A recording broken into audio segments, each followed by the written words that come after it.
My happy married life didn't last long. We have been married 2 years. I still have feelings towards my husband, and I spend every day devoting my time to him. I want him to continue to see me as attractive, so I always take care of myself and try to look good. However, I find out that my husband is having an affair. She's the love of my life. I want a divorce. One afternoon, I had believed my husband John was at work, but he suddenly came home with his lover. Divorce papers are in his hands. Since when? Since after the trip that we went on last year. His lover is sitting there with no expression on her face. When John says trip, he's probably referring to our honeymoon. We hadn't been able to go, so when I received an expected bonus, John said he wanted to go. So we made the decision at the last minute. Of course, I was the one that paid for it. According to John, his ex-girlfriend and current lover reached out to him during our honeymoon. And that is when he realized he still had feelings for her. What on earth are you talking about? We were on our honeymoon. There's no point saying that now. I love her. She needs me too. It's just we were a little late in realizing how we feel about each other. I do like you, but she's the one that I truly love. You've got to understand. How can I? How did he think I would sign the divorce papers? What about how I feel? John sighs as if he doesn't know what to do and says, You find someone better. You probably don't want to stay in this house anymore either. We'll live here. So you pack your stuff and leave in about a week. It's as if he doesn't want anything to do with me anymore. He's the one who asked me out and proposed to me. And now he's the one who is going to dump me. He took no responsibility for anything all throughout our marriage. And I have a sense that all my feelings towards him are suddenly disappeared. Without even a word of apology from John, I signed the divorce papers. With this, my husband and his lover leave the house. We'll come back next week, so be out by then, he said. I feel like the inside of me is freezing. All of it is so sudden that I don't even shed a tear. And rather than feeling betrayed, I feel I have been deceived, which makes me feel so bad for myself and the situation I am in. The next day, I asked a friend to help gather all my belongings and return to my parents' house. Because I work as a nurse, while John is not paid so well at his company, I was the one paying most of the living expenses. Although I am shocked at John's having an affair and the divorce, I won't have to pay the rent anymore, which I am going to consider a great benefit in this situation. I've decided where I'm going to live, and I am packing my stuff again to leave my parents' house. Kathy, John's here, says my mother. It's raining outside, so I let him in. She looks at me apologetically. What on earth does my ex-husband want with me after all this time? He said I'm not the love of his life, so he can't be here to ask for me to come back. If that's the case, does he want money? I feel it's rude to be making such an assumption, but considering how much he spent and how he complained about working while we were married, it's most natural to think that money is the reason he is here. Maybe I have something of his that he's forgotten, so I decided to go down the living room to hear what he has to say. What do you want? My father's voice is angry, but John is calm when he says, I would like to talk to your daughter. "You must have nerve to be calm in this situation. What do you want?" "I'm busy now, you know." I open the door to face him, hoping this is going to be quick. And I am lost for words. There, his lover, or rather his new wife, is sitting next to him, as if it's her right to be there. Why is she here? This is my parents' house. What are you thinking? Any normal person wouldn't bring this woman here. And it's insane that she thought it was okay to come along too. Bringing his former mistress to the house that I grew up in? It's more than insulting. Calm down. His attitude and words disgust me. And the woman is silent this time as well. Can we please get whatever you're here for over with as soon as possible? Possibly irritated at my attitude, John has a stern look on his face. This is important. We haven't discussed division of property yet. I'm just here to receive my share. Money. Just as I thought. John looks excited. Yeah, you're right. Of course. I knew he would be here soon enough, so I was ready. I bring out my purse and hand him 30 cents. Here, this is your share. What? John and his new wife stare at the 3 dimes placed on the palm of his hand. What is this? He thrusts the coins on the floor. His new wife suddenly speaks up too. Are you kidding me? You can't call this property. Quit fooling around. They are both red in the face. That's all the savings that we have left. John must have thought there was more. But I calmly tell him, unfortunately, this is reality. But he snores and looks down at me saying, What are you talking about? There's more. I know there is.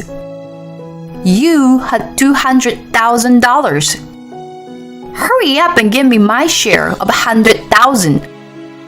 He waves his hands around in an knowing gesture. And his wife is there next to him, nodding.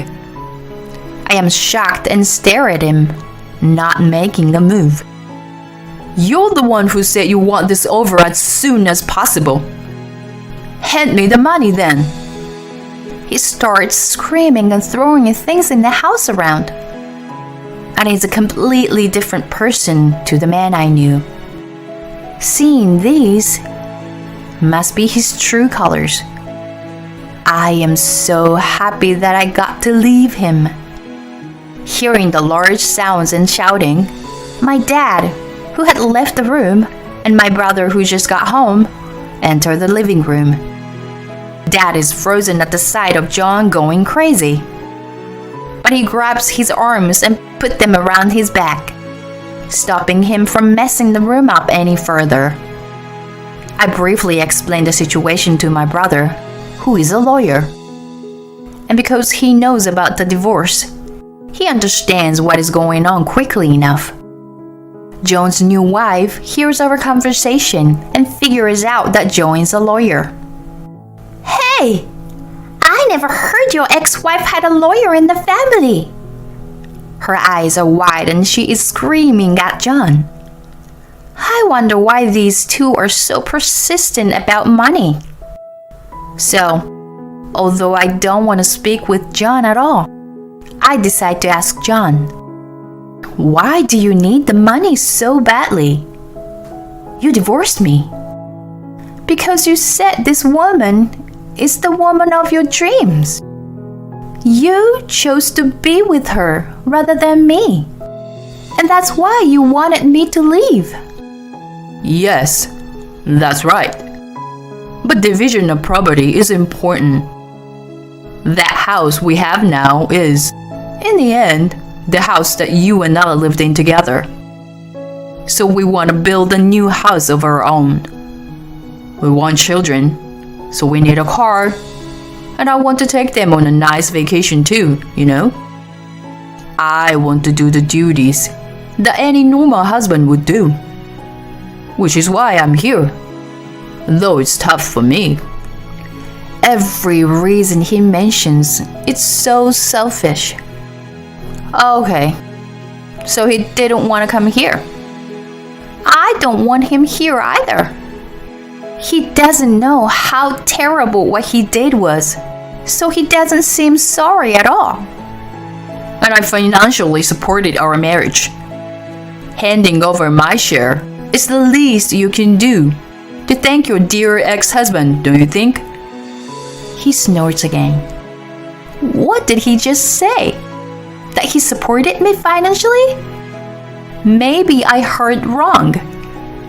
John had no will of working, and he would return home from work as soon as possible because he wanted to play online games. Whenever he didn't feel like it, he would take a day off. So he'd use up all his paydays off soon enough that he'd have to pretend he was ill. He had no will of earning more money, and he took full advantage of the fact that I was a nurse and was paid well. As for living expenses, he handed me $100 several times when he felt like it.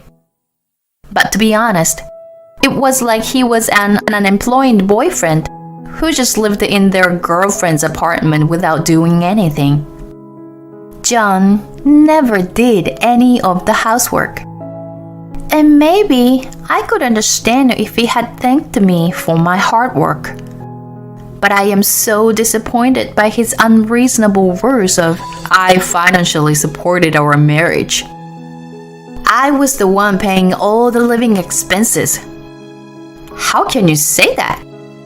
According to what you just said then, you should actually give me back the 30 cents that I just gave you too, you know? What are you talking about? You really don't know anything, do you? Mrs., you too. I'm sure you were excited when you heard about my savings, but I have bad news for you. I am still calm, and John and his wife glare at me. From here, my brother speaks on my behalf. Excuse me. I'm Henry Thompson, and I'm a lawyer. Please allow me to explain on behalf of my sister. Only the savings made by the couple while they were married are subject to division of property. This means that any money saved up before the marriage is not. My sister saved up the $200,000 before marriage, which means that it is her own property and cannot be divided between the two of you. You only had 60 cents left in your share account. Therefore, your share is half of that, which is 30 cents. There is no point complaining about this amount.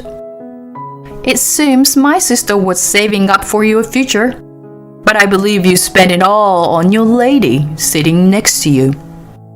Henry says all this very calmly, and John and his wife are shocked. But he tries to strike back though. What I just said, I said as Catherine's brother.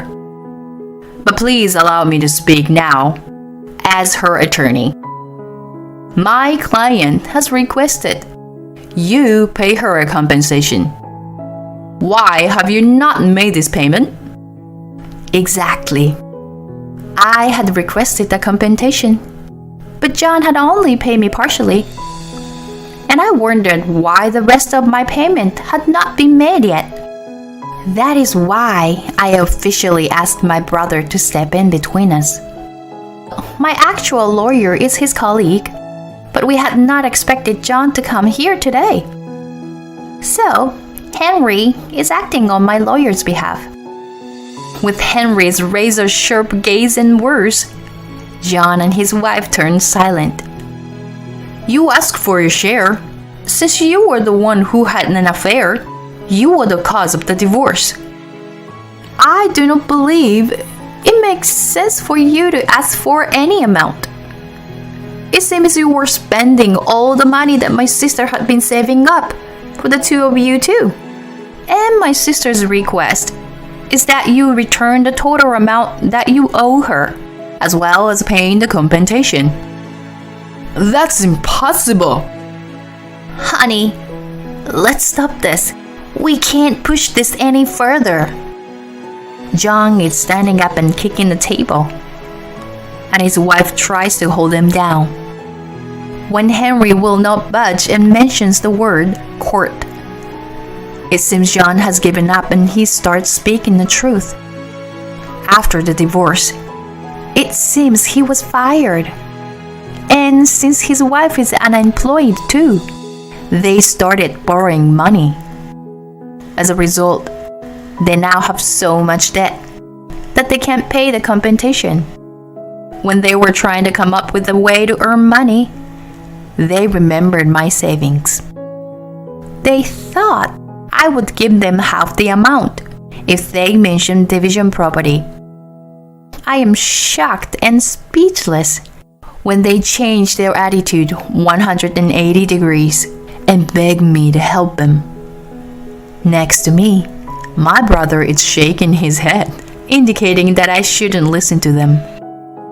I don't feel any empathy for them at all, and tell them they still need to pay me back the compensation and my savings. I then ask my brother and father to see them out. These past few hours were like a storm. My mom comes back into the room with a sigh of relief and starts cleaning up.